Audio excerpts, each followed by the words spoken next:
Welcome to Fluent Phonics. Today, we will discover the proper pronunciation of the word journeys. Journeys. Journeys. Journeys.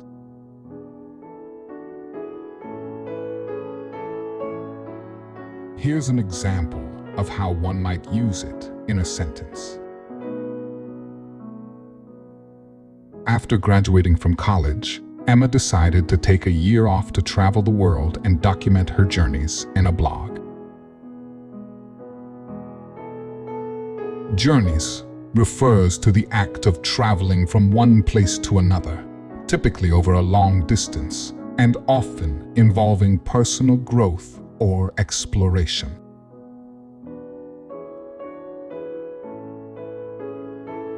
Thank you for your time. If you enjoyed this, please like and subscribe for further content.